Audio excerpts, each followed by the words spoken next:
Welcome to Pre-Employment Orientation Seminar o Peos Online for the Skilled Workers. Mga katatag, English to ha, hindi to Tagalog. Let's try to explain the simplest as possible na kaya nyong maintindihan kung ano ang nilalaman ng Peos. But for those skilled OFWs or aspiring OFWs, you really have to know how to speak the simple English. Because of course, you're gonna work abroad and you're gonna speak English because that is the common language that everyone used while working abroad. So let's start with Module 1, the prices. In this module, you will ask yourself, what should I consider before deciding to work overseas? There are 5 questions that you may ask to yourself. First, are you ready to leave your family? This question will allow you to be prepared to temporarily leave your family behind. That is for 2 years. Second question, what are the appropriate qualifications to fill in the position you're applying for? So you need to ask yourself, are you qualified?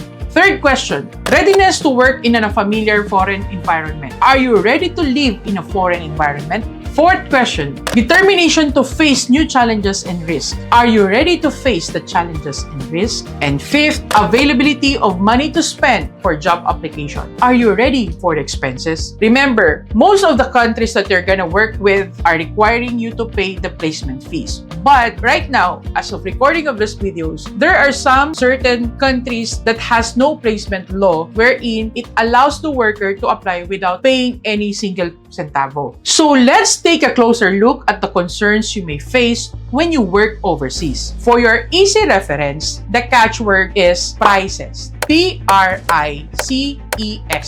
P stands for physical mobility. R stands for relationships. I stands for income and expenses. C stands for career movement and job security. And E stands for environment. S stands for skill set. And T stands for time. The first letter in the word prices or P, physical mobility. Your ability to move around as you are used to be limited when you are in the country of your destination. There are countries that restrict access to certain places or areas. For example, there are countries in the Middle East that prohibit a single woman from going to restaurants alone or being with someone of the opposite sex who is not their spouse. You may be accommodated in a small, cramped space with the co-workers. Your work may not also allow you to have time for recreation. The R in the word prices, relationships. When you work abroad, you will be leaving your family and friends behind. You may be homesick. You won't be around when they celebrate birthdays, anniversaries, and other special events. Or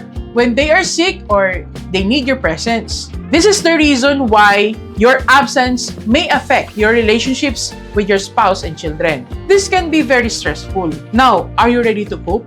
I for income and expenses. Let's give you an example of how you earn outside the country. So how you earn abroad. So your basic monthly salary is $515 per hour. That is if you work 40 hours per week and then multiply it with 4 weeks, you will receive $2,400 per month. Assuming you don't have housing allowance and you don't have overtime pay because you don't work overtime. So you have annual leave and sick leave pay or the mandatory holiday pay of $250. So your total earnings would be $2,650. So let's deduct your taxes and social security contribution in the foreign land, $546.98. Now, you have to pay for your accommodation, house rental, and utilities. That's $300. Let's say you have your personal necessities like your transportation, clothing, food, or allowance for internet load. That is $420. So your total expenses would be $1,226.98. If you deduct that on your monthly earnings of $2,650, your average net monthly earnings would be $1,423.02. Is that enough?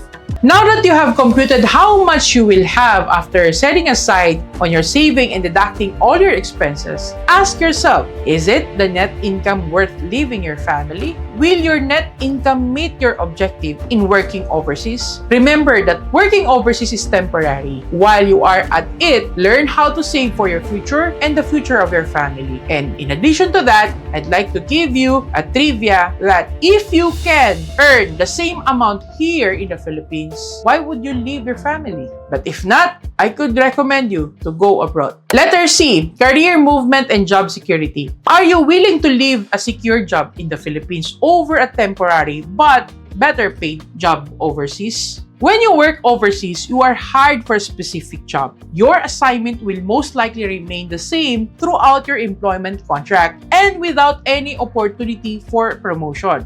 Your continued employment overseas will depend on your agreement with your employer.